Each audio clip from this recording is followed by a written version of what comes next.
Here we go. Well, welcome everybody. It's so nice to see your faces. I'm not sure what time of day it is in your various, I think for the most of you, it's probably about four-ish.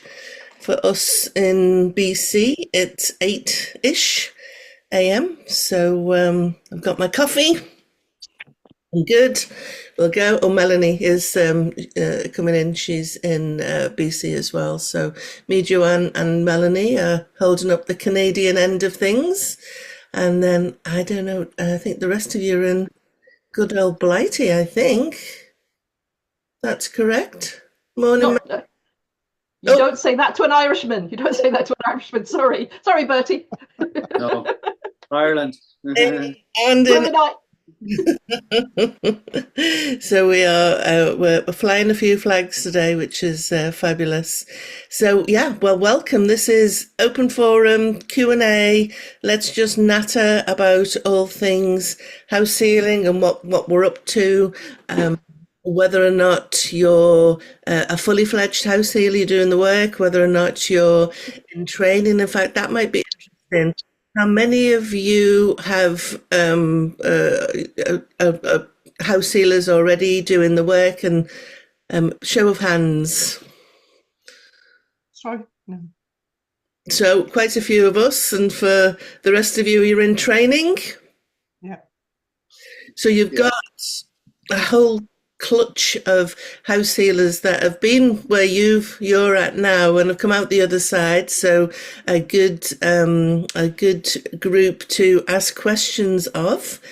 So start thinking about those questions as you're going through your training. But welcome, Chris. This is your first Zoom.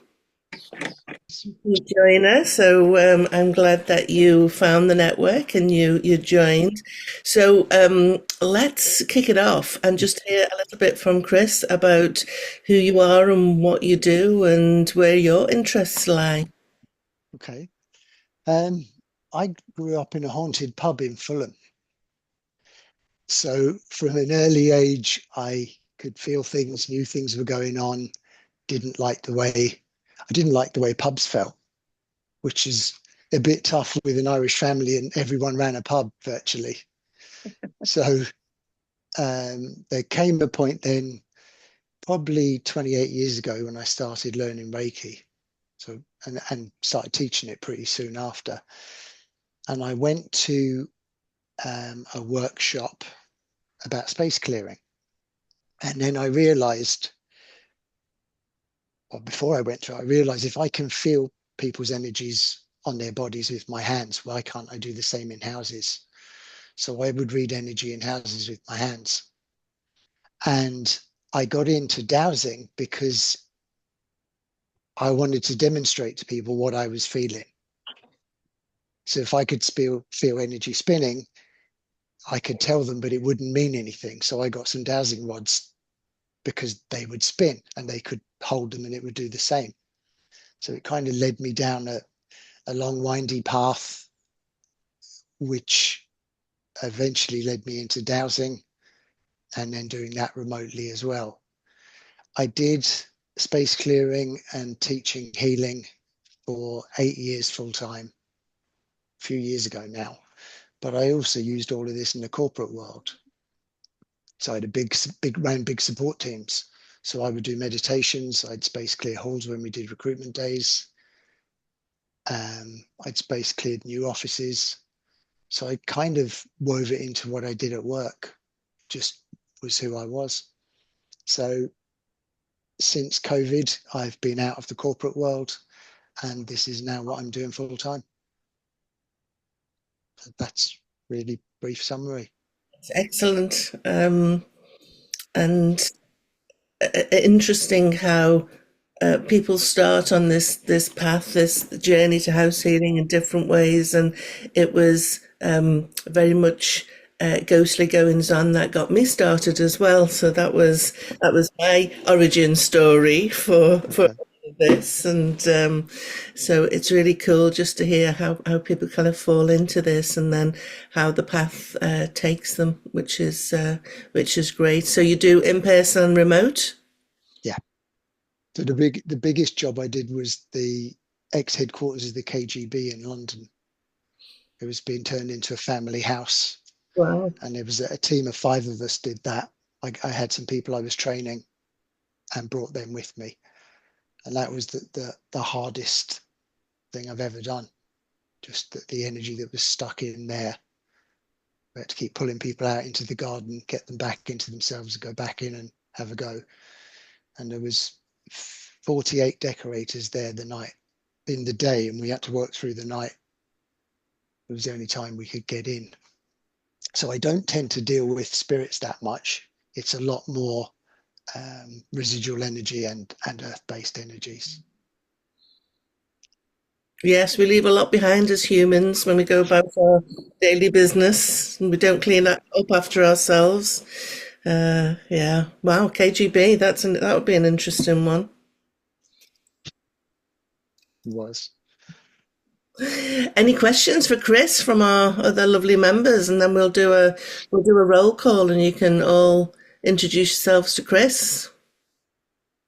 Were Melanie. there any? Oh, sorry, Melanie. No, Bertie, you go first, darling. You go first. No, I was just going to ask Chris, were there any unusual entities in the offices or spirits? That was my question. There was a massively disempowered female energy. And there was a steel room in the basement, and it was the only place in the whole building that had any kind of hope or light in it. They had an electric chair in the garage. Wow. Sort of big, huge outbuilding.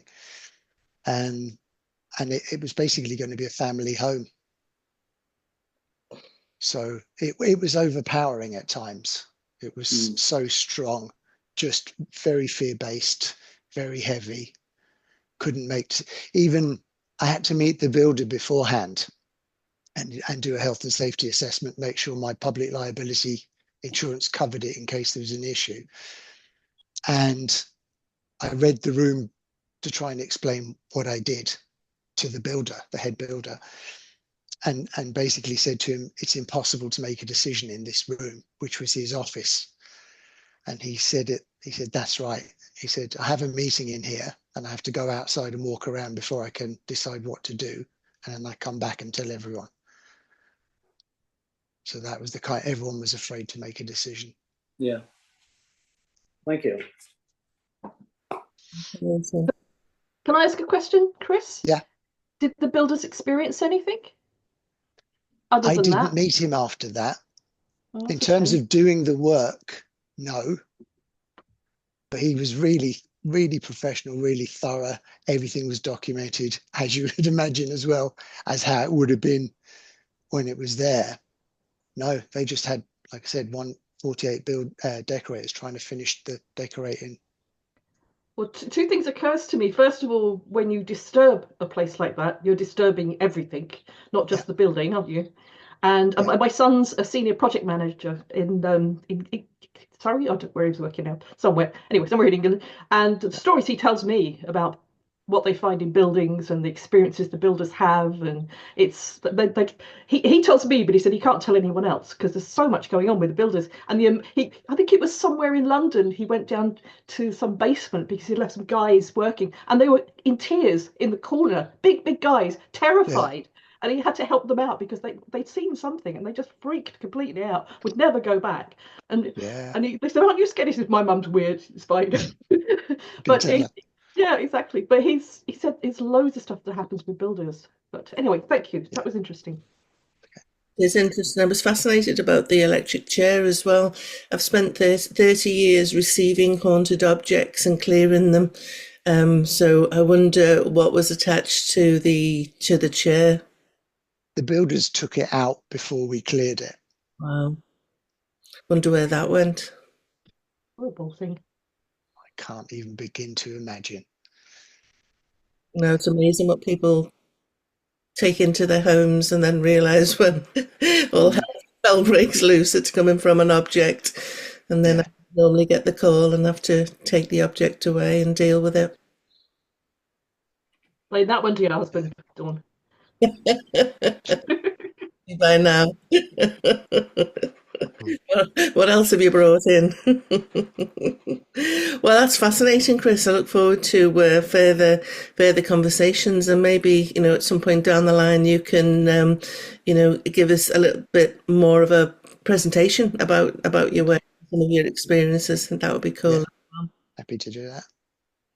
So I'm going to do celebrity squares and just call on everybody one by one, and you can introduce yourself to Chris and to each other, and a little bit about where you're at, what you do, and any questions that you might have that we can, or interests that we might want to have a conversation about. So first up on my celebrity squares is Bertie.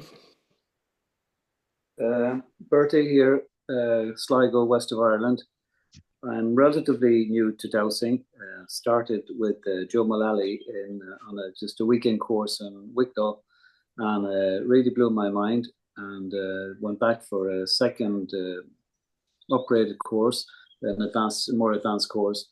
And then after that, I was watching and reading a lot and watching a lot of stuff on the internet. And I hooked up with Tim Walter, as most of you probably know. And I'm about 3/4 way through my course, my online Zoom course with Tim in the house heating and whatever. And I find it fascinating. I find that I'm getting much more in tune with it. And to be honest, I find this with my standing stone and the energy in the place that is really, I've aligned it with certain other sites, power sites, and I find that it has really enhanced my ability to tune in. And I'm really enjoying the work. I have done some clearings for house clearings for some friends and relatives, and I've got good feedback. So it's really encouraging, and I'm really looking forward to getting more involved, and because it's a never-ending story as far as I can see. The deeper you get, the deeper it gets. So it's just amazing. And thanks everybody for sharing your knowledge. And I don't think everybody got to see your standing stone. Can you? I'll just give you. I hope you can see it there now. Oh, wow. Yeah. Yeah. Yeah. See that? I was just saying to Dawn and Melanie, it's just where there's an intersection of pretty powerful underground drains, and there's a vortex there, a powerful vortex, which has enhanced dramatically since I installed the stone. So it's 5 foot over ground, it's 2 foot underground, and they got a good blessing and a good welcoming to my land before it was placed, and I really like it. And you can feel the difference with the energy, Bertie? I absolutely can. This understanding this profound understanding that I wasn't really in tune with, is that I am at one with nature and I'm one with the universe. That is not me and them, it's us. And that really has impacted very, very powerfully on me, to know that I am just like the plant that's growing, I'm growing too. And I find it has really helped me in that sense. Yeah. See, I would have been brought up in a pretty regimental Catholic upbringing, where a lot of this was subdued, and you listen to the priest and you listen to nobody else. And even at the age of 65, it's a great sense of relief and release to me to be able to embrace the power of creation and the power of the world and the universe and everything. So it's never too late. It's never too late. Yeah. True words are said. Now, standing stones, certainly one that's kind of dropped onto a vortex. They're great places to meditate on, to make a stronger connection to the divine, or whatever language you want to put on there. Do you ever go and kind of sit and meditate there? I do indeed, yeah. I do. I like every day I go out there in my bare feet now, because I like grounding now and earthing, and so it's strange how it happened, because the vortex wasn't actually in that particular place. It was out in this field behind me where there's cattle. They're not there now, but and my wife exercises in the morning in the lawn, and through the power of just the mind and thought and meditation, I asked if the vortex would move to the lawn, and it did. And so then I says, well, because it did that for me, I have to do something for it, you know. But it was a natural compulsion that I had to do it. And it just happened in a matter of 3 days between me thinking of it and getting it. And everything just happened, you know, so perfectly, because I had to transport that big lump of a stone, you know, across the mountains and get a friend of mine that could load it up for me. And, you know, and then another guy that could put it in situ. So it wasn't just something that you do like opening a box of matches or anything like that. Yeah. Needed planning and a little bit of muscle, it sounds like. Well, it did itself, actually. It did all the work as far as I was concerned. All I did was stand back and just tell people what I wanted. Yeah. That's even perfect. Now, that's enough of me. But saying that, it's what you're saying there about it's lovely to hear that it will enhance my power of meditation. Absolutely. And the other interesting thing you can do is you can douse. It should have distinct energy bands. Normally there are 3 below ground and then 4 above ground. So very similar to the chakra system. So you might be able to go in and douse discernible shifts in energy and find out where those bands are. Very good. Very good, yeah. That's your homework. And I will do it, I assure you. Oh, thanks, Bertie. Thank you. Any questions for Bertie? No, just to say I thought I recognised the accent. My family are from Mayo. Ah, very good. Yeah. Next door. Indeed. What part of Mayo, do you mind me asking, Chris? Kalala Yeah, and a Westmeath. village outside Rathcash. Sorry? You had Westmeath as well, you told me, wasn't it? Westmeath. My dad's from Westmeath. My mum's that's from right. Mayo. Ah, very good, yeah. I was always closer to the west. Yeah, yeah. Lovely. It's a small world. It truly is. It is It truly indeed. is. Well, thanks, Bertie. Next on my celebrity squares is Melanie. We don't often hear, so I'm gonna call on you. Morning, everyone.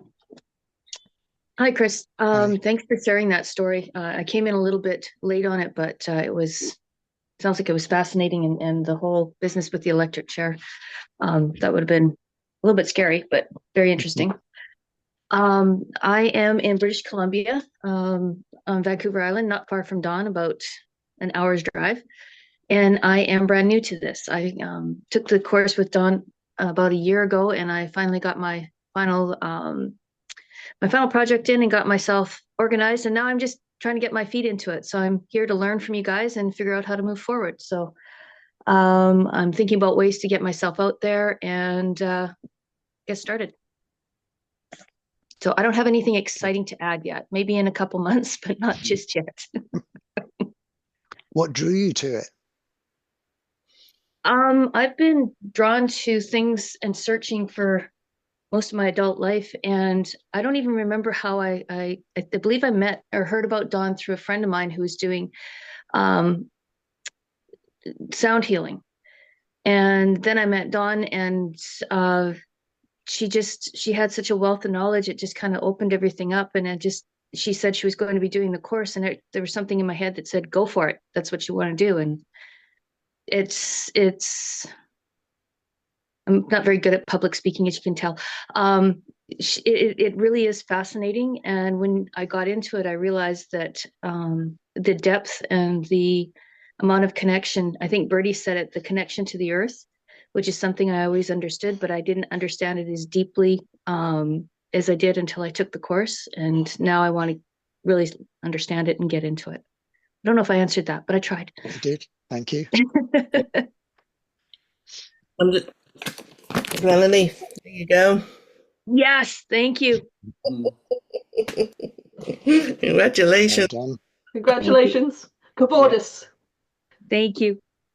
But I think, I think it can feel a bit daunting as you do kind of, step into practice and start to think about, who you are as a house healer, the work that you want to do as a house healer, how to get yourself out there as a house healer and, get clients and, whatnot. So I think all of those things can be daunting when you first start off and can stop you launching as well, because very often you get into that, you know, planning stage and making sure that you got everything, everything all in place, and you forget to take that step into your kind of first client. So don't don't spin on your heels thinking and planning too much. Literally, get out there and start making those connections and getting your first, client under your belt.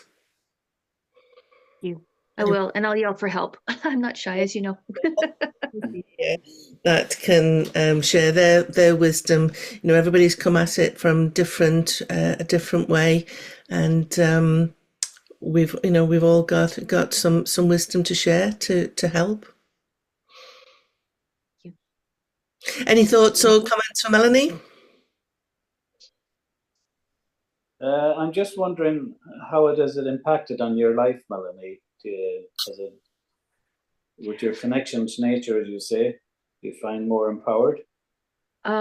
It's been an interesting journey. Yes, my connection to the earth is definitely stronger. I found I've been more drawn to the outdoors, and there are certain energies out there that are definitely presenting themselves to me, which is great. But I also think part of what slowed me down between my final project and actually getting it handed in was I became a little bit overwhelmed because so much did start coming at me. There was a lot that came at me with the house healing and me opening up and actually experiencing things. And I had things from my private life too that came into play. But the connection to the earth, I can actually feel the outdoors call to me now. I can feel the trees call to me. It's very different. And I'm very jealous you've got a lawn in the backyard, Bertie, that you can go and run around in bare feet. I do run around in bare feet, but it's all rock and mountains behind me. So it's a little less pleasant, but it's still good for grounding. I'm truly blessed, all right, yeah. Yeah. The other Melanie. The other Melanie. Hello, Melanie. Hello, Melanie. Hi. It's interesting because what you're describing, but I'm like Dawn. We were on magical paths. When you step a next step, your life falls apart. It's like you're recalibrating. It's like the vibrations changing. So you have to allow that to happen. It's a really positive thing, isn't it, Dawn? Because I've kind of worked with people and they said, oh my God, I've started this and everything's gone wrong. I thought, no, it's recalibrating. It's just changing. Your vibration is changing. So you have to change. You have to change as well. You have to adapt to it. So it's a good thing. It's a positive thing, even though it's scary at the time. So take that as a positive step, not a bad one. And good luck. Thank you. Thank you. Melanie, I'm curious whether you would feel comfortable talking a little bit about your Sasquatch encounters. I could, yeah. Yeah. I live literally behind me is I don't know how many hundreds of square kilometers. It might even be thousands of mountainous terrain, and there's nothing behind us. It's beautiful out here. We have every animal, aside from my moose and the coyotes. They didn't make it across the strait, so we don't have any. We pretty much got everything else, and we do have Sasquatch out here. I was a little bit skeptical, although I've always wanted to see one. I've prided myself that I've seen a lot of things, and I've been waiting to see him.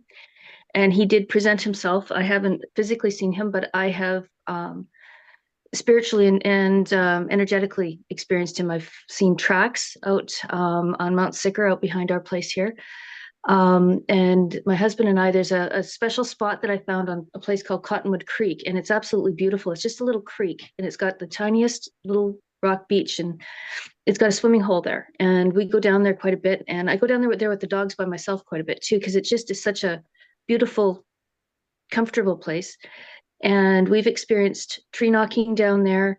Actually, recently, Dawn, I've actually heard vocalizations while I've been out with the dogs. That was on the weekend. No, my brother got married this weekend, so that was last Thursday. I heard that. Wow. And I do believe, and I've talked to some of my First Nations friends, that some of the things I've heard, they're like, he's not trying to scare you. He's trying to tell you get out because there's possibly a cougar in front of you or something you don't want to encounter. So the interesting thing is I was doing a journey because I like to journey, drum journey every once in a while. And I'd gone down to through the drum journey, I'd gone down to my little clearing, and I had encountered the guardian of the grove, which was very cool, and had a little chat with her. And then in the distance, I could see him, Sasquatch, standing on the top of the mountain looking down on me. And I have, following that journey, I did experience his energy come into my house and present himself to me. Oh, that's cool. Yeah, it was very strong, a very male energy. And since then, they say that once you start experiencing them, you experience them more and more, and that is the case. I've heard vocalizations. I've seen things move in the forest, but you can't see them. And like I said, I don't feel threatened by him at all. I feel kind of like he is telling me that get out because there's something there. And we have cougars, we have bears. So far, the grizzlies haven't come down this far, but what'll happen is everything will go quiet, and I won't, like, the birds will go quiet, the crows will stop, and then I'll hear something, or there'll be a tree knocking. And I can actually feel a physical force. I've actually had him physically repel me backwards to turn me around. Love it. Yeah. Dave? You got to come down. You got to come down, Don. Yes, I will come up and see if your wonderful Sasquatch will invite me into his space, because I would love to experience some of that stuff. And it's really interesting how our the indigenous tribes across Vancouver Island, some will see it as a flesh and blood creature, and others it's more spiritual and interdimensional. But they definitely have some very cool things about them that are unique, and that kind of mind speak, that mind to mind connection. I was talking to a friend, and her family, she's First Nation, and her family live in Cowichan and Cowichan Valley, and they were fishing on Cowichan River and they saw a young Sasquatch, and they got frightened and ran away. It got frightened and ran away. I think it ran up a tree. And then after maybe about half an hour, they ventured out, but the Sasquatch ventured down the tree. And so they saw each other again. And so again, they kind of both parties got scared, but the Sasquatch started to disappear from the feet up. Mm. So by the time they ran away, it had disappeared up to the knees. So you just can't make this stuff up. It's fascinating. So Yes. absolutely want to come and experience your Sasquatch. And what's really interesting is that Sasquatch isn't just a North American, phenomenon. There's lots and lots of tales of Sasquatch in the UK. And in fact, there's a school of thought that thinks that, the green man, Icon is actually a Sasquatch, a hairy man. They would call it hairy man looking through the trees, which is another fascinating component of all of this. We used to call them woodwoos. Woodwoos, wouldn't they? It was, yeah. Woodwoos, yes. Yeah. So it's a long history in the UK. Well, thanks for sharing that, Melanie. I know it's just a cool story, and I'm gonna come up and see you. We'll get there. We will get there. All right. Thank you. Any other questions for Melanie about Sasquatch? How do you spell it? SAS. Oh, you're serious? Okay. SASQUATCH, I think. Yeah. I just want to Google it. Yeah. Thank you. No You problem. can find it under Bigfoot as well, Bertie. Bigfoot. Yeah. Yeah. Yeah, Bigfoot, Sasquatch. There's lots of different names for it. Okay. Yeah, and you'll find that BC, here in Canada, BC, through Harrison Lake, as well as got a lot of information and a lot of sightings. Chilliwack area, out behind my place, Mount Sicker, and in through to the Nitnat Dididad area, and also the Oregon and Washington State has got a lot of experiences as well. Yeah, and right up north of the island as well. Mhm. There's a rich history of Sasquatch sightings on there. And in fact, I think a couple of years ago there was a howl that had been captured, and that was on the news. It was on one of the First Nations communities, and it's spine chilling. But yeah, they're everywhere. They really are. Melanie, I was actually talking to a lady about his house healing in Georgia, and she says that they're all over where she is as well. She lives in the middle of the woodlands, and she said Okay. people see them all the time in Georgia. So I'm hoping to hear more about that. But she says she's never seen them, but she doesn't disbelieve it at all because everybody's seen something. So it's wonderful, isn't it? It really is. I'm getting goosebumps just talking about it, actually. Thanks, Melanie. The other Melanie. Sorry, I get confused. Not usually two Melanies. This is okay. But do you want me to start from the beginning? Just introduce yourself. Okay, right. Okay. I didn't grow up in a haunted pub like Chris, but I've always lived in haunted houses everywhere I've been.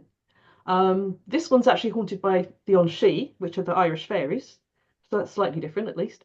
I've always seen things to the point where my parents tried to put me in a mental home when I was 11 because I had loads of friends, but none of them were real.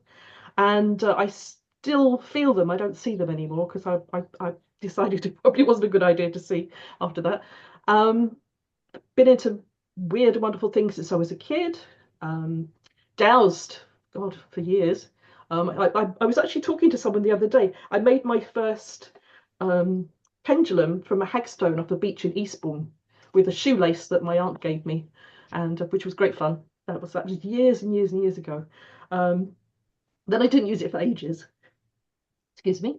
I worked on a magical path for a very long time, and I was trained by a lot of people in the London occult scene.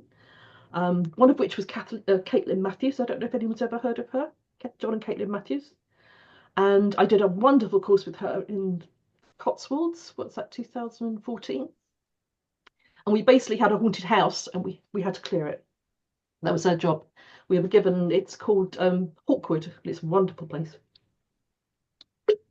And we were just put into teams and told to go off and remove things, which was fascinating. So we had a lovely, and they were all druids, so it was fellow druids, so that was really nice.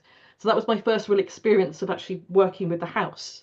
And then I went to work with Adrian. I did his 2 weekends in Wiltshire, which was fascinating. And then I worked with Bertie. I did Tim's course as well. That was a year or so ago. But now I'm doing Dawn's, which is absolutely amazing. And I love your course. We're nearly finished, aren't we? Which is sad. I'm very sad that we're finishing, but I've learned so much from Dawn. So if anybody wants to top up, Dawn is a mine of information, total, as Melanie will tell you as well. And so I did an awful lot in person first off when I was learning, shortly after doing it with Caitlin. And that was fascinating. I really liked doing it in person. But then lockdown came, and I got told to give up my work. I was a teacher for years, and I got told to give up that and do this, and I've been doing it ever since. I love it. I wouldn't do anything else now. I love working with remotely with people, which is much easier because I don't have a car anymore. Long way to walk. And as Bertie will tell you, we don't have much of a public transport system here, do we, Bertie? Yeah, hit or miss. Yeah, well, more miss than hit. yeah. But so I've been doing this for years, and I really, really love doing it remotely. I find that fascinating, and I've been working with people all over. And then Dawn and I decided to start the network, didn't we? Which is the best thing I think I've ever done. And sorry, Dawn. Took it over from Tim. We took it over from Tim. Tim had decided he didn't want to do it anymore, and I was literally finishing with Tim. And I joined Tim to join the network, and I was like, but I just joined this one reason, and you just got rid of the network. I was so surprised. And then we thought, well, if it's not there anymore, we'll make another one. So we did that, and we're about a year old, I think. What are we doing? Just over a year. We've been doing this now, and it's grown, and I've met so many amazing people, and I get to deal with them if we have people want to approach the network, which is excellent. And I've met so many interesting people. And I go to Adrian's event every year. Have you heard of that, Bertie? No, I haven't. Yeah, it might be a bit far for you to go. Over in No. Wiltshire, there's an Earth Yeah. Energy weekend every June, 2 Lovely. days. Be interested. I'll contact you about that, Melanie, if you I'll don't send you details, Sweeney. I'll send you Thank you. details. That's really good because you get to meet loads of interesting dowsers. And I also am an admin and host for the Zoom, which is the Earth Energy Zoom group, which is if anybody's interested, it's free. And we have monthly Zooms where we have someone speaking. Dawn has given us a lovely talk on Vancouver Island. Thank you, Dawn. And so we have Earth Energy Dowsers talking, or we discuss things. So if anybody's interested in that, let me know, because it's all free. And so I've got the dowsing community is amazing. I've met so many people, and we now have members all over the world, just like with the network. So it's really nice to see dowsing going internationally.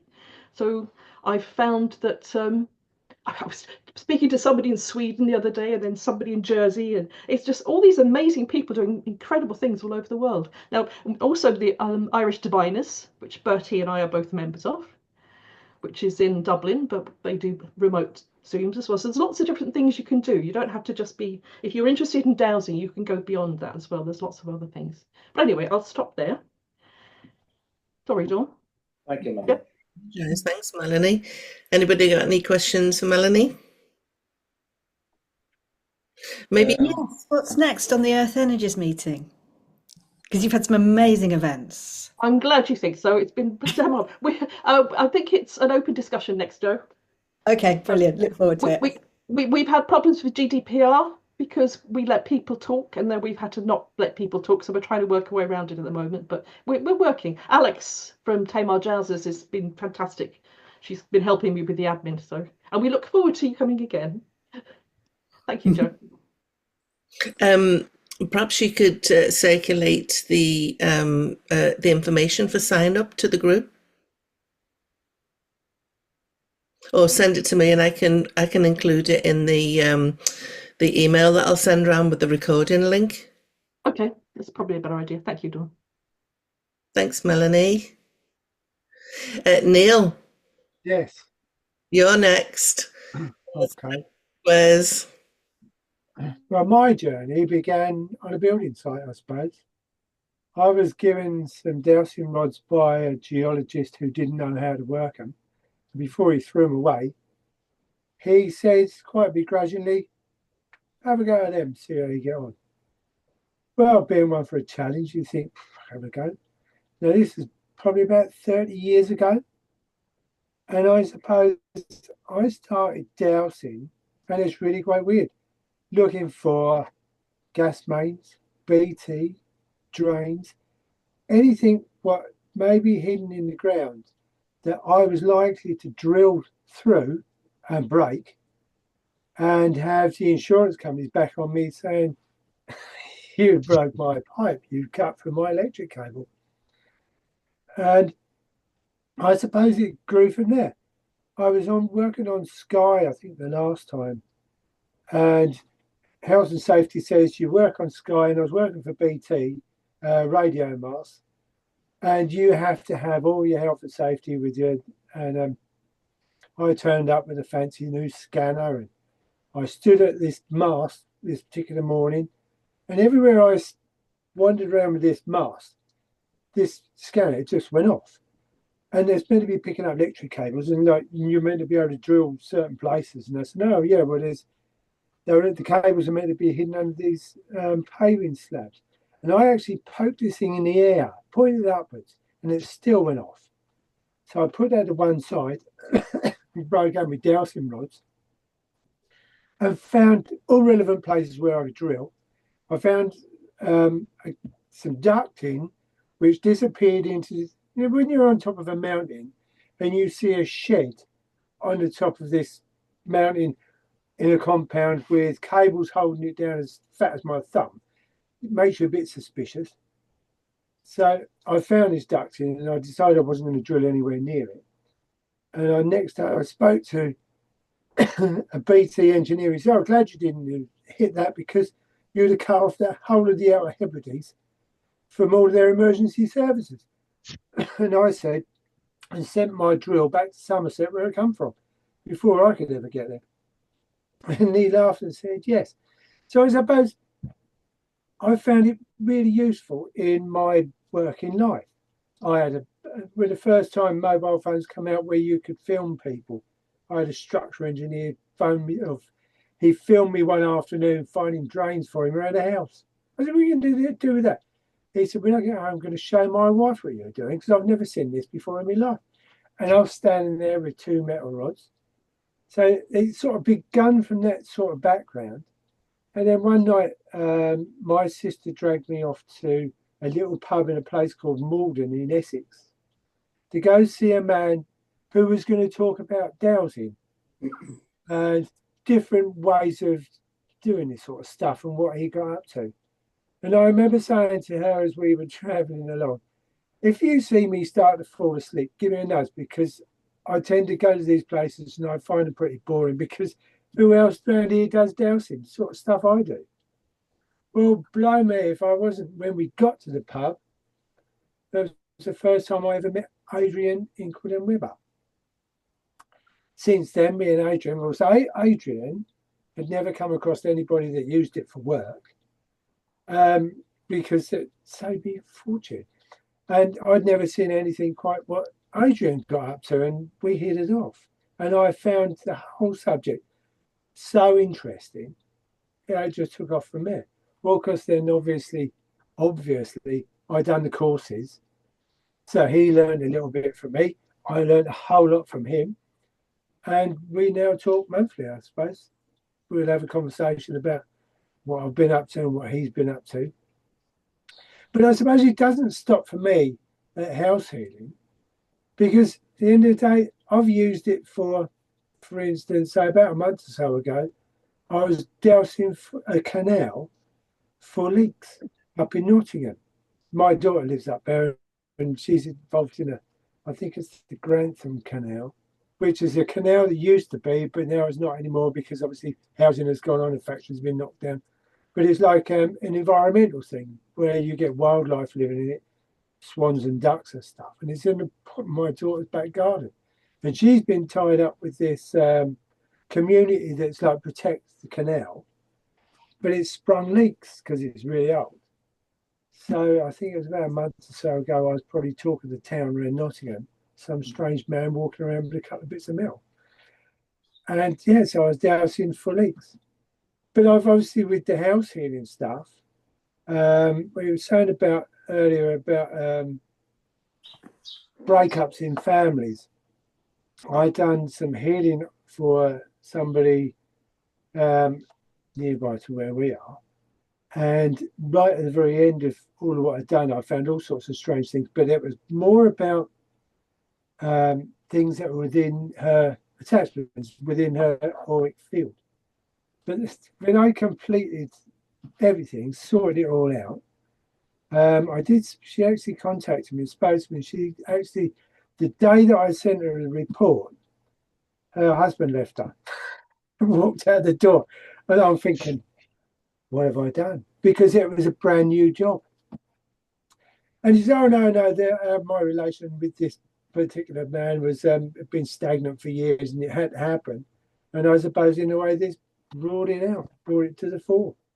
He's left and I'm sitting in an outhouse in the back of her back of her house that she never sat in before because she never felt comfortable before. And she said, I've got some solar tree lights that have sat on this little thing I've got in the back of it, and they've never worked for all the time they've been here. He said what he said, and he's just walked out, and the lights have started working on this little solar tree. So I thought, result. So yeah, she was very, very happy with what I'd done. And I suppose the house healing inside was probably about 6 or 7 years ago, 6 years ago maybe. And I just find it quite amazing how it all works. And you're learning every day with all of this. And there's all sorts of different directions you can go. I mean, it could be house healing. I'm finding a lot of people with auric field problems. I've come across a number of different people with that. So yeah, it's fascinating what has been going on. I never knew it even existed right up until I bumped into Adrian. And since then, I've done a course on tarot. That was quite funny because I wanted to improve my intuition, I suppose, towards all of this, because there's an awful lot that goes with just getting the feeling about what's going on. And I've since taken on a tarot, and now I'm doing a bit of alchemy. I find the whole lot fascinating. And I actually recently, through alchemy, I met my spirit guide inside an oak tree. And I remember sitting in a meditation at a well, sharing a drink with her, telling me about different stuff, and come out with a message, I believe. And I forget what it was now, but it's just stunning. Yeah, that's me. Since then, I've been encouraged by not so much people, but energies around me to set up my business, which I done last year, and set upon this task of doing house healing and just being involved in all of this. And I suppose I haven't rushed, because although I've been encouraged by Mr. Inkwood and Webber to set up my website, because I ignored it, I've now done that. And I've not really sort of pushed to do anything much, apart from my allotment. And that's where I get my inspiration, my elementals. And the rocks that I've collected in my life during the work that I've done, they've sort of slowly headed that way, because I've been asked to take them down there with me, not by other people, obviously. So yeah, I'm finding the whole deal good. That's it, really. Now I'm retired official. I sit around, I do a few houses every now and then when I get asked, and help out other people. I've got a girl that I'm mentoring with some of this stuff. And apart from that, not much. I'm a granddad, so I look after a grandchild. I think it's 2 nights a week or 2 days a week. Yeah, so I thought I'd come get connected with you people and go meet some like-minded people, because where I come from, there's not many of us down here. So, yeah. And as for you, Dawn, I've got a friend that lives on Vancouver Island. My daughter left, my youngest daughter left our little town in Burnham-on-Crouch to go to work in Whistler 3 years, a number of years ago. She's now got a lifelong friend in a place called Edmonton, just north. Yeah. She goes over there once a year at least. Apart from that, she's in Barbados at the moment. But she goes off to spend time in the woods. Obviously, there's a lot of it there. But my wife has been to Vancouver Island, but I wasn't there on that particular journey. So I think you're very lucky people. Another thing which I found, dowsing, energy lines for bees. I don't know if anybody has looked at that before. But Neil, about the bees, we have a guy doing loads of that stuff. I'll put you in touch with him. Yes. Well, he's done a massive project on it. There's lots of people doing stuff on bees. I'll put you in. There's another interesting conversation with that. But I got asked by a friend of mine who's a beekeeper. I don't mind looking at him. I don't mind eating honey. But I actually went round his garden. He's got really quite a small garden, but he got 5 hives in it last year. He'd moved some around. You've got one hive that was kicking off an awful lot of honey, but he wanted to know what was going on with the others. So I ended up walking down his garden and tracking out the best place, because obviously bees follow energy lines because they're looking for stuff. And they know a lot more about this than we do. So I learned some stuff from that. Another thing you don't think about, especially when you're standing on a building site. So yeah, it's good. Yeah, cool origin story, Neil, from a very practical, kind of business focused way of using dowsing down to the to the woo woo or the true woo, and Yeah. opened everything up for you, which is pretty cool. We do have as part of this group, she's here on Vancouver Island, so she's been doing a fair bit of dosing to site her hives on geopathic stress areas. And I actually did a video for YouTube with her. We've been putting some different kind of fixes in to try and reduce the varroa mite that was plaguing her hives. So it's just a really cool journey to apply dowsing and what we know to bees. Yeah, I do totally blame Adrian for all of this, because like I was quite happy just going to work and dousing around the place, but then all of a sudden you start clearing, go into the clearing, clear the business to draw in more work. And I've now worked through a number of recessions. Work come trickling in. We were only a small business, but work just kept on coming.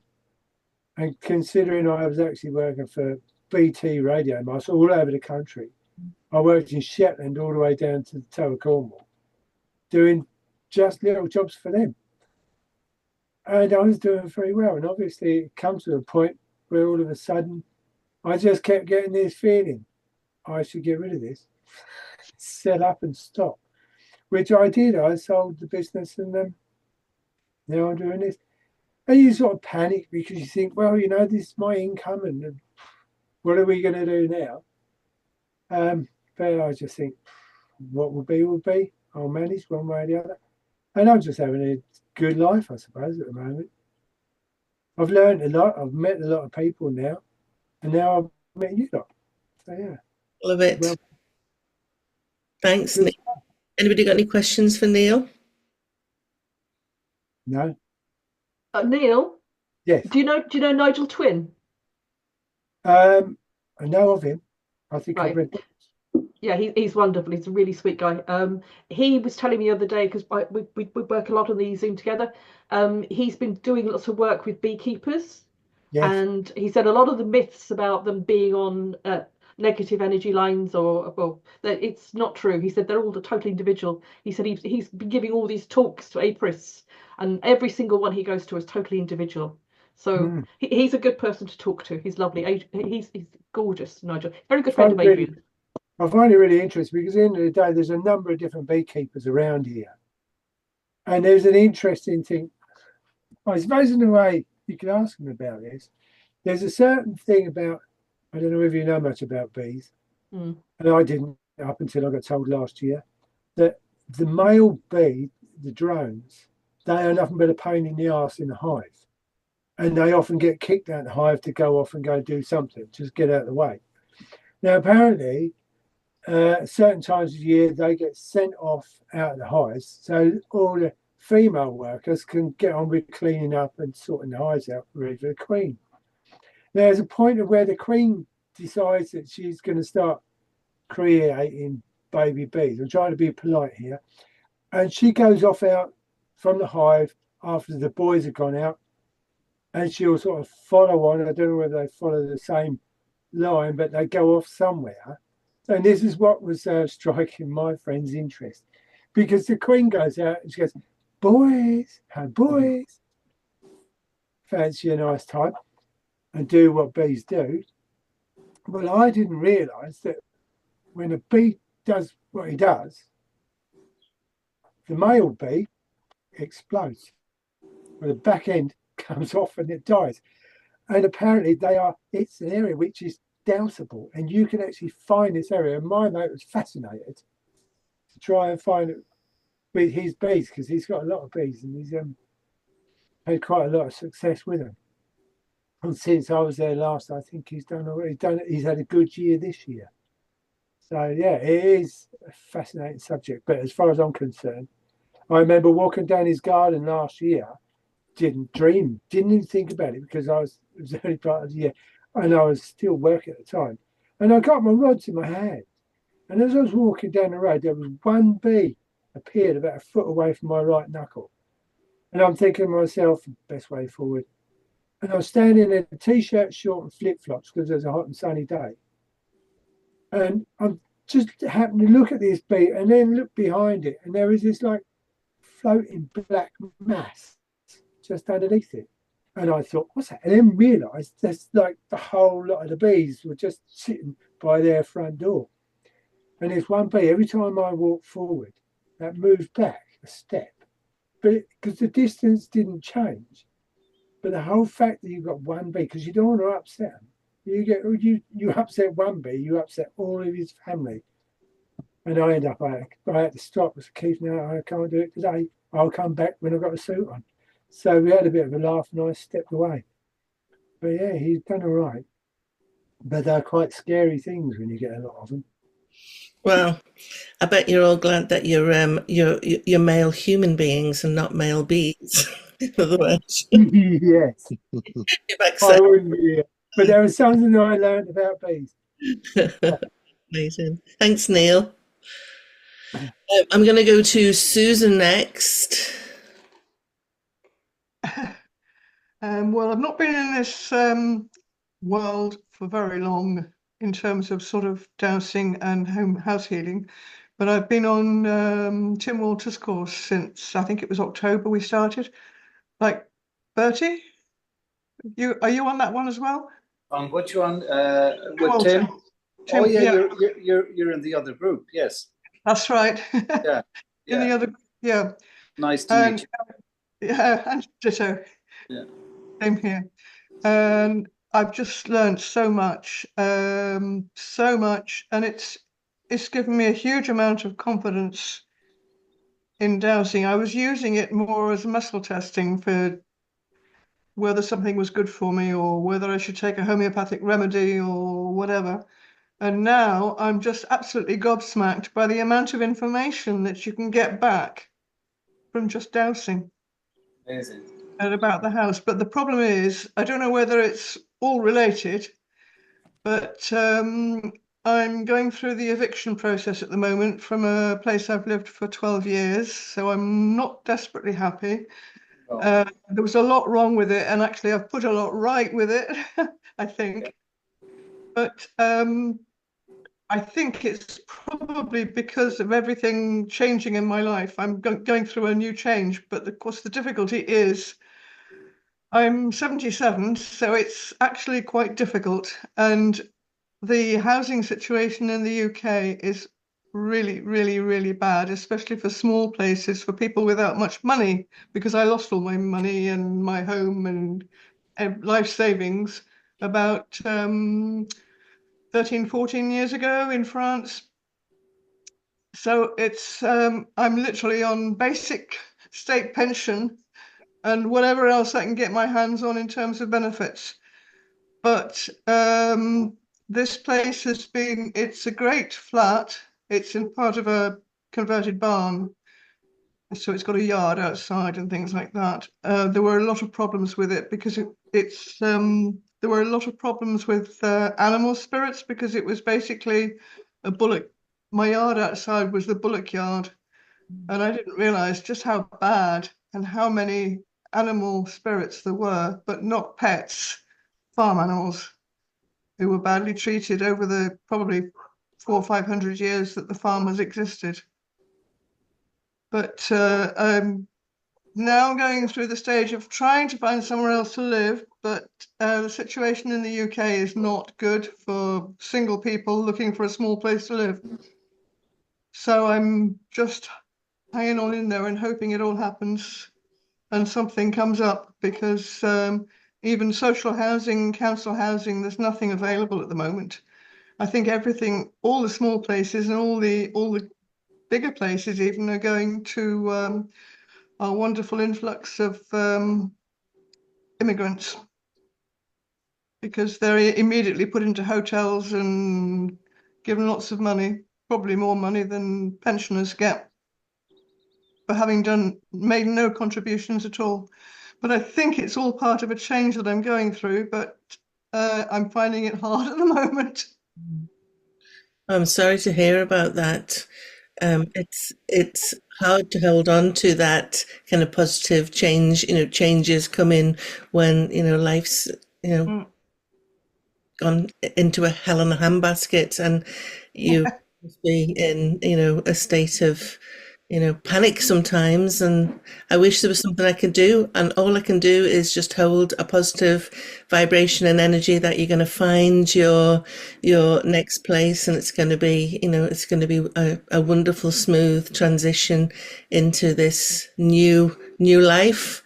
And let's hope we can all, as a community, hold that for Susan as well. We can hold you up, Susan. Absolutely. But it's just amazing how much the course has given me in terms of actual acceptance of change and the ability to see things that I hadn't seen before in terms of dowsing and getting answers and actually producing reactions, good outcomes for other people as well. I love it. Any thoughts or comments for Susan? Just like to wish you well, Susan. It's a difficult stage to be in at this stage in your life.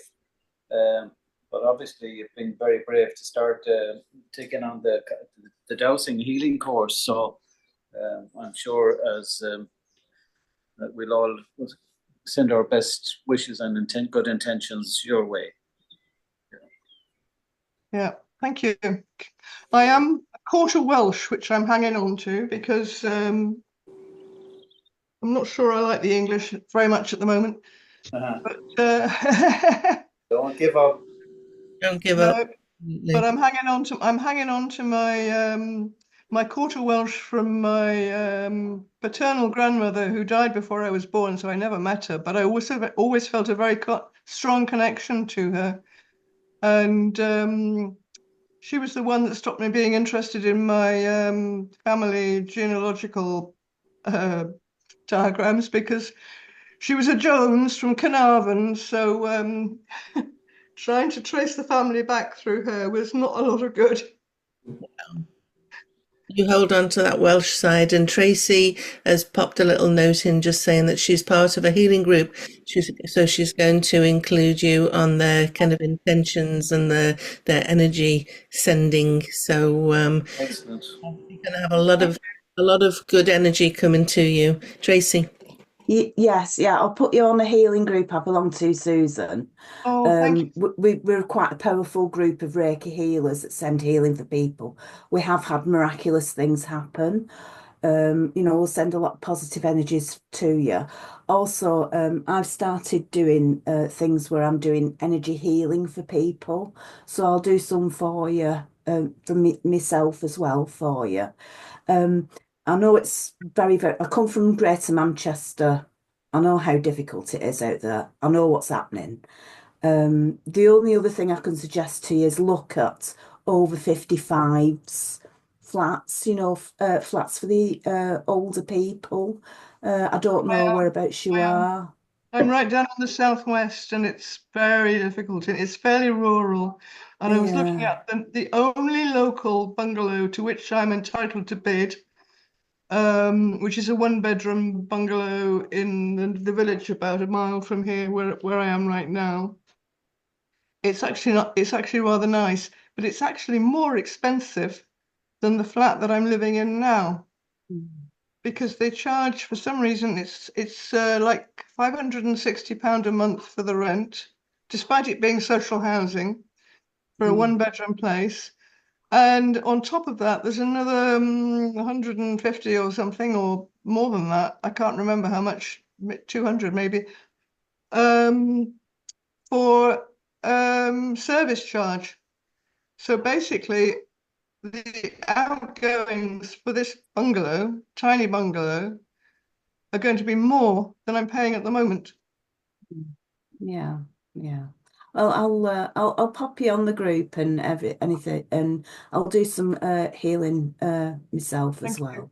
And hopefully you'll get sorted out, and you must let us know how you progress as well.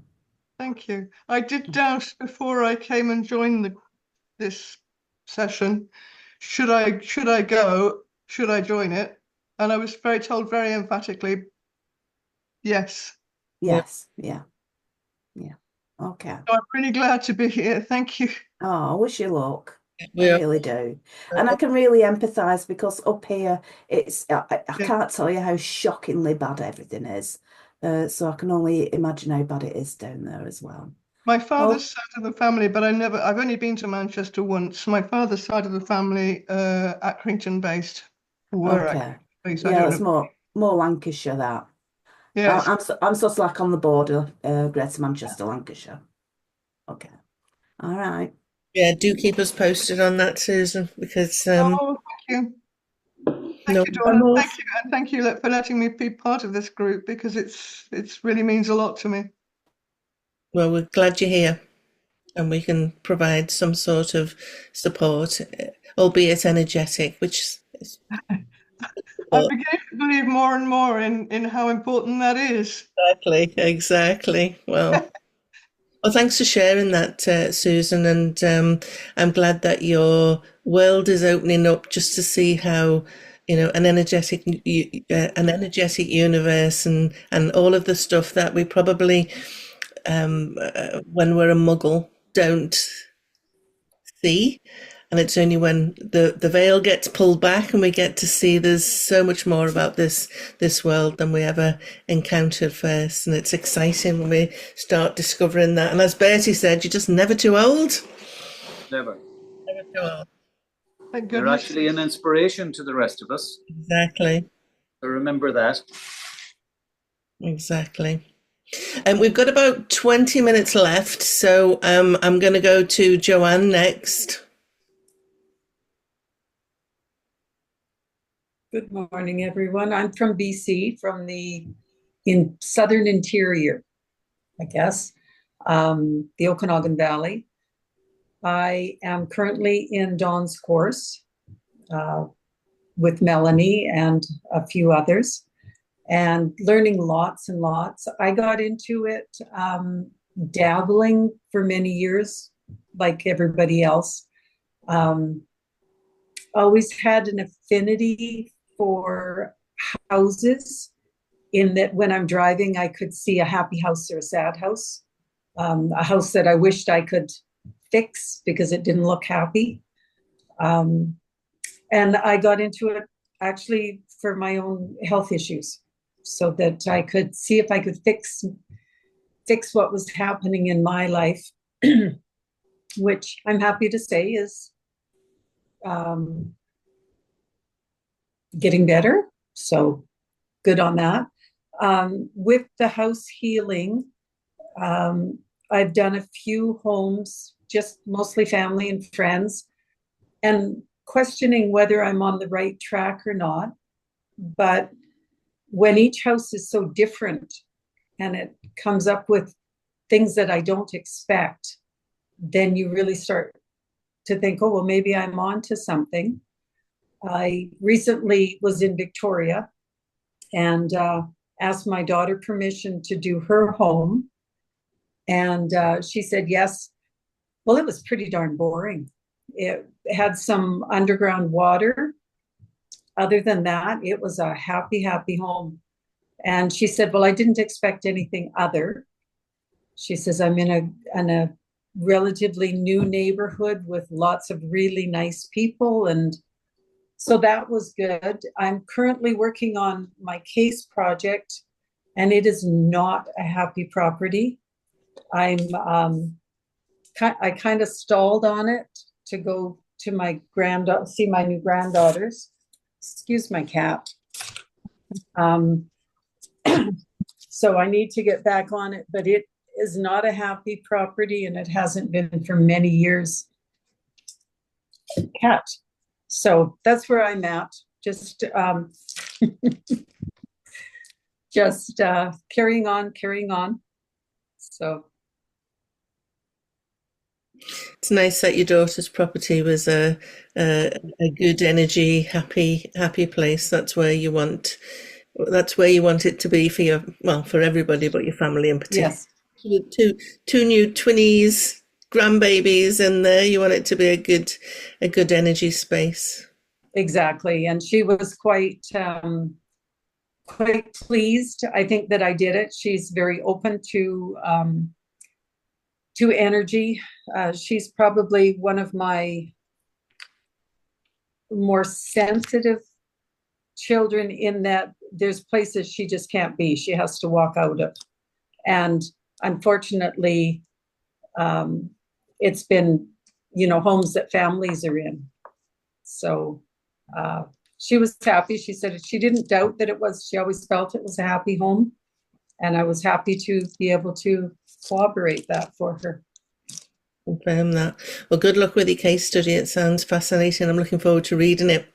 Yes, yeah. I'm like I say, I'm in the pondering stage. It's a good, not a bad place to be. Thanks, Joanne. Any comments for Joanne? I just have a general question to everybody. Joanne mentioned, she feels sad when she sees houses, she could detect houses that had an unhappy vibe to them.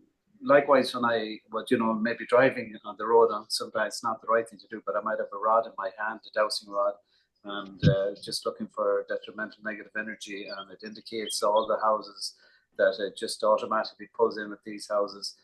And you feel that you should do something, but you're not in a situation, or you're not. I was just wondering, what would you advise in such a situation?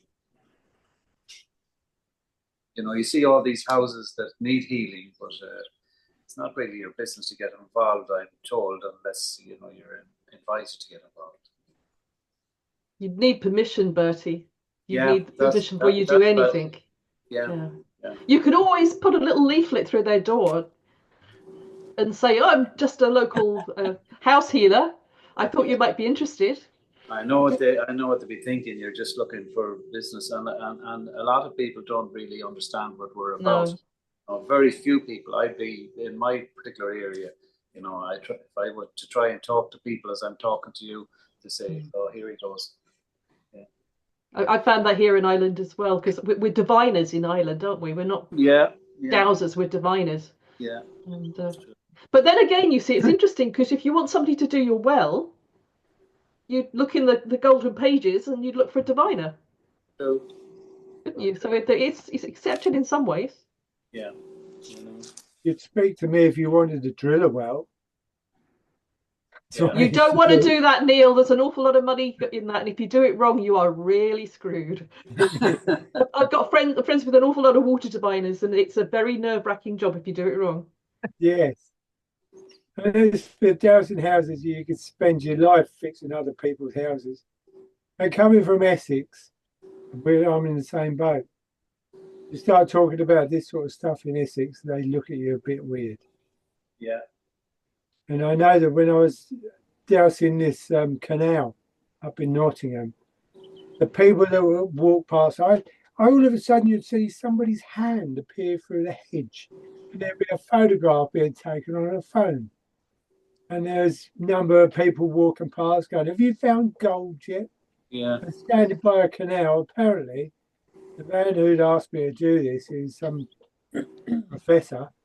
His son-in-law was a physicist, and I was standing next to a canal half full of water, and he's going, "Have you found water yet?" Ha ha ha. You get all of these comments, and you think, how odd. But this man, that's what makes it more exciting, is the fact that it is different, and there are very few people that can comprehend it. It's but intriguing. how do you find a hole in the wall of a canal without doing this? Because you have silts and all sorts of things which would mask anything that might be leaking. And he found the only way he could do it was with dowsing rods. And I've got to go back again in June, I think, to find if I've picked out the right spots. Because I kept finding these places on both sides of the canal, and you're walking along one side of the canal, and I'm working on the other side of it. And he would just make me stop. The rods will move, and he would photograph that. And he uses this an app. I forget what it's called now. It's what 3 words will give you your precise location wherever you are on the planet. And he would tap that in, So next month I'm back there again. This is all charity because my daughter got me involved. Walking up and down this canal again, and see if I've actually picked him out some right spots. So that'll be interesting. But that's how people are. Some people look at it. There's one person walked past and they said, "Oh, Dowsing, I've seen this before." And you'll get some positive comments, but you'll have a number of different people who don't think along the same ways that I do. Just not so much mock you, but the comments are a little condescending, to say the least. But yeah, they still want to take photographs. Funny, but yeah. Well, I just guess we just have to do our thing and Carry on. carry on, despite the mocking. The BSD does have a research group. They're a bit of a mysterious group in that they don't share an awful lot of their research, but it sounds like that because it's something that is testable. You know, are you going to find that leak through dowsing, and can it be kind of confirmed as a leak? I mean, that sounds like it's a good piece of research that is a testament really to the accuracy of the dowsing, which really sometimes it's hard for our work because does the client feel better? Has whatever that's brought the client to us, has that resolved for them, which is, a little bit of an exact measure, and where that is a very definable measure, have you found a leak, yes or no, which I think is pretty cool. Thanks, Joanne. I'm going to go to Sean. Is that how I pronounce your name, Sean? Yes, it's Sean. Nice to see you all. I can see my fellow house healing students from Tim's course on here, so it's nice to see you girls. Seems like a million years. Yeah. I'm currently off sick from work, so I was able to join you today, which has been really lovely. When I saw Dawn's or whoever sent it, was it Melanie's message pop up to say you're on today. I know we're short of time. Neil, I'm not too far away from Nottingham. I was just thinking, I'd love to come and join you and see where those holes are. I'm going to do some training. I'm going to do my, hopefully, fingers crossed, if I can get my back working, my professional water dowser training with the BSD in 3 weeks. So that's going to be quite fun. It's the Grantham Canal. Okay. West Bridgeford. All right. It's not too far. But yeah, maybe swap numbers or something at some point, and I'll add it to my list if of things to find. Yeah, so house healing. Not still finished my project for Tim's course because life got in the way, and the Muggle life is still getting in the way. Oh yeah, I get the feeling, when you feel like you're is it a square peg in a round hole or whatever it is. Yeah, definitely. Working for the council, I'm just, we know that we're different, and but we know that.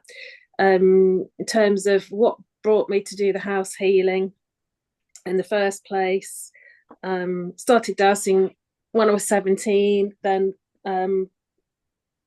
didn't go anywhere. Then it must be about 9 years ago, and I know, sorry, Melanie and Tracy probably heard this before. I wanted to go and do some training, psychic training. So I went and did some psychic training and went to the person's house. There's a pair of dowsing rods going, I haven't picked up a pair of dowsing rods for ages, held them. And then suddenly everything just collapsed and I saw energy and orbs and all sorts for about 2 minutes. And the person that I was with saw exactly what I was seeing. So she taught me through it.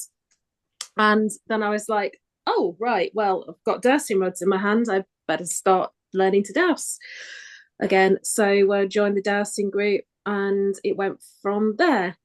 And yeah, so I was lucky to join Leicestershire Dowsers and then Devonshire Dowsers, Devon Dowsers. So as you know, I'm a really good advocate for that. I run East Midlands Facebook group that no longer is there, but I know there's people on here, and that I use it as my repository for all my videos and stuff that I want people to know.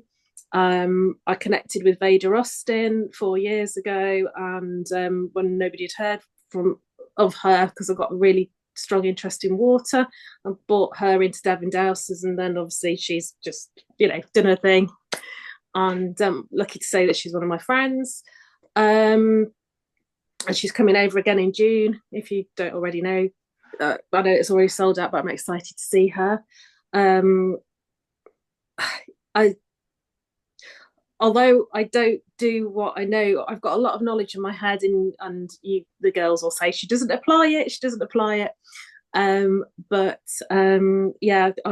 don't know if you. I know that some of you might know that I was on Radio 2 2 weeks ago, and I did pitch your passion, and I pitched my passion for dowsing, and it wasn't the fact I volunteered for that. I messaged Ranganathan because he was talking about being drawn to a well.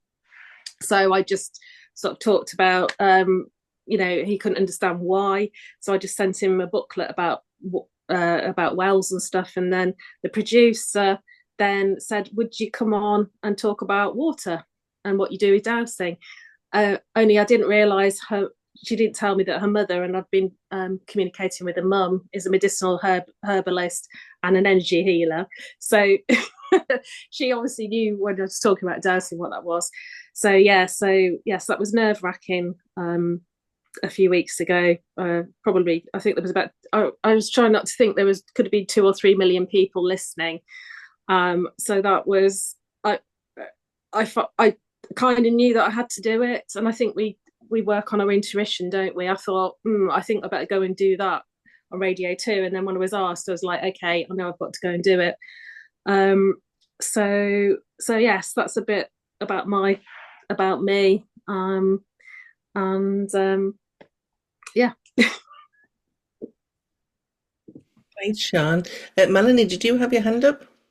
No, I was trying to. Oh, you. I pressed the wrong button. Well done, Sean. Yeah. I think that sometimes the universe presents us with those opportunities to get out there and to present our passion, and sometimes we shy away from those, and sometimes we don't. So it sounds like you embraced that and did a really good job. So well done for promoting. Yeah.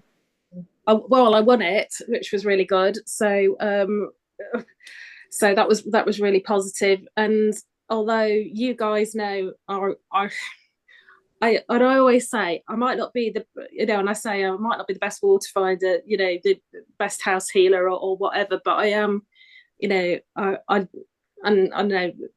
that I would say that I'm a conduit for bringing things together and making things happen, and that's what I feel, and I will feel that my job still.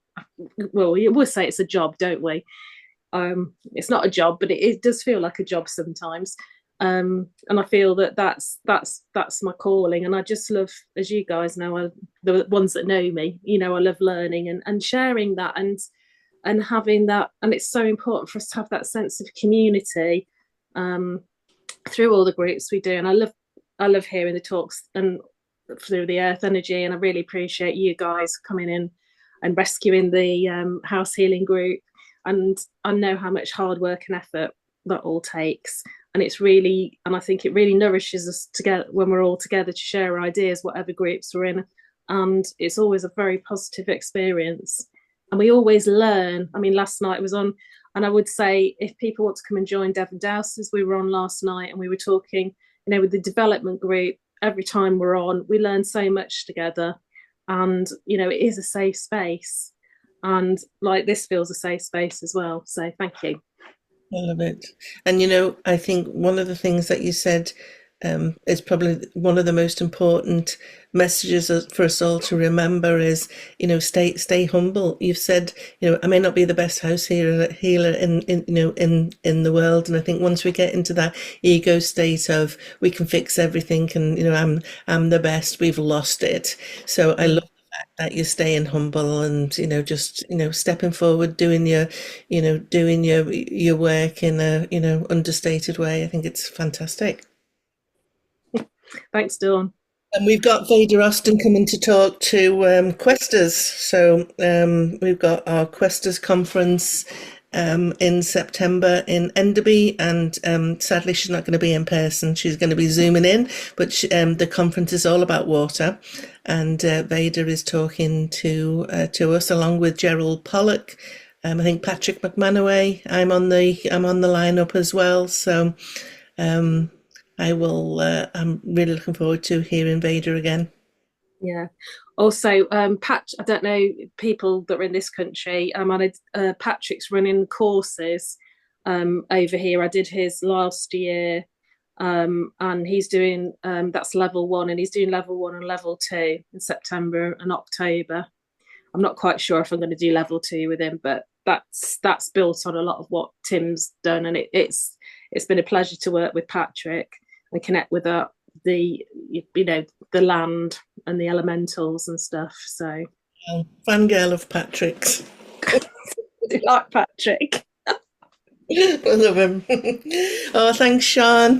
I'm just conscious of time. I know we haven't heard from Joe or Tracy. So, Joe, would love you to. What's it about to say?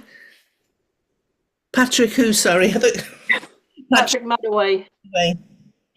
Mac Manaway. Joe, over to you. Hello, everyone. Oh, isn't it lovely to hear everyone's stories? Yeah, I'm gently jobbing away.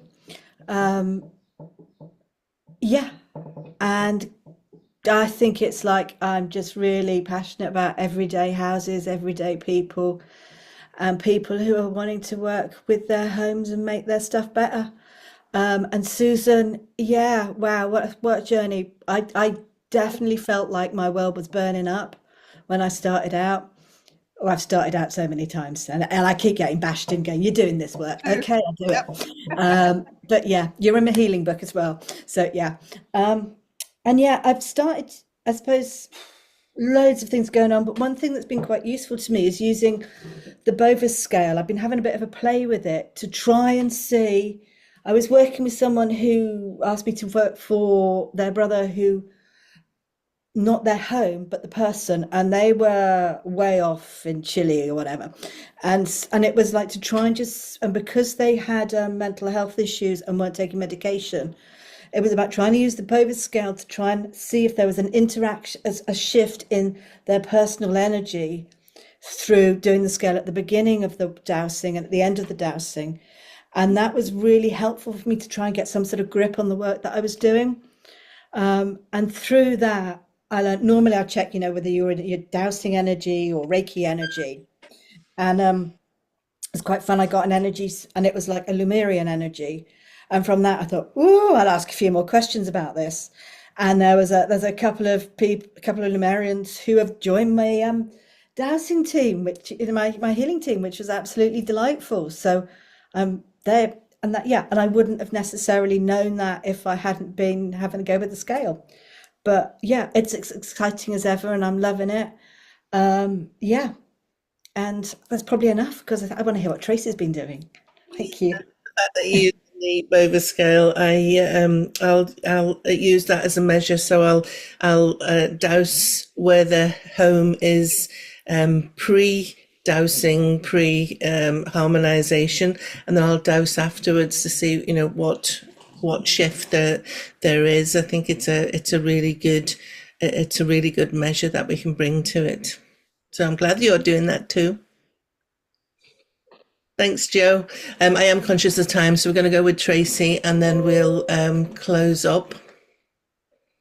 Hi, everybody. Yeah, I'll just be very quick. I'm absolutely full of a cold anyway, so hence I've got a very deep voice. So from Greater Manchester, Lancashire, I did my course with Tim Walter. I've got very into Raymond Grace methods. I do go to the Earth Energy Zoom. I do recommend that people join that because I've been with them for about a year, but I can't always make the Zooms. But they've had some really good speakers on just recently. The Green Man with the Sasquatch. I didn't know we had things like that. I'd never associated it with it over here. Loch Ness Monster, yes, we have, me and my husband have had discussions that it might be like an energetic thing, but never Sasquatch. Green men for me are connected with tree spirits and the fair. And I talked last time about seeing an actual green man. And that's my thing for that. I'm going to put Susan on the healing thing, and have a look at some of the other stuff. And I think that's it. And I've just been doing lots of I've been doing house healings, small house healings. I've not been doing full house healings, but I've been doing a lot of energy work, distance with people, and I seem to be specialising in clearing spirits, and also with negative thought forms, things in the aura, and without sounding too dramatic, so it's like dark energies in places. I seem to be getting a lot of people coming to me where spiritual groups have been infiltrated with dark energies. And that seems to be the line of work that the universe is taking me on. And that's me in a nutshell. Thank you very much. That sounds cool, and it is just interesting how things unfold, and it becomes a journey, and we get diverted into different paths. So it's really cool just to hear that. If you're interested in knowing a little bit more about all of the strange things that might happen in the UK, there is a book called Beasts of Britain, and it's written by Andy McGrath, and he's done an awful lot of research and sightings on different wood woes and all sorts of strange and bizarre kind of creatures that people have encountered. And the other really good podcast is the modern fairy sightings podcast. Jo Hickey Hall, she brings lots of experiences on that have experienced elemental beings and fairies and gnomes and all sorts of cool things. So that's another good source of information if you're interested. Thank you. What was the book you said? Beasts of Britain by Andy McGrath. He's done some podcasts as well, so if you Googled him, you could probably hear him speak on YouTube podcasts as well. Fascinating. He's just done an awful lot of research, collecting, accounts and whatnot, and it's just interesting. Even dogmen, werewolves and all sorts of cool things. Again, once you pull the curtain back, there is some very bizarre things out there, which I love. Well, thank you all for just a wonderful catch up and connect in with where you're at and your work. Every time we have one of these open forums, it's really great because we get to just connect a little bit more and learn more about each other. So thank you for being open and sharing where you're at, Joanne. I missed what those few things you said last, the book and stuff. Can you add those to the email? Yeah, absolutely. Thank you. Yeah, I'll put a few links on as well, maybe to a couple of podcasts too. And Melanie, if you send me the Earth Energies stuff, I'll put all of those on. Next time in June, we have the wonderful Alana Moore, who will be coming to talk about her decades of work with Earth Energies. She's relaunching her book, which we've been, let me unblur my background. Oh, wow. Fascinating. Melanie and I have been reviewing it, and she'll talk a little bit about this and, a lot about wonderful earth energies and dowsing. So she'll be with us in June. So stay tuned for the information on that, and I look forward to seeing you all. Thank you, and thanks, Melanie. Likewise. Thanks, Melanie. Thanks, Tom. Thank you, everybody. Thank you, everyone. Thank you, everyone. Good to meet you. Thank you. Thanks. Bye. Bye. Long foil.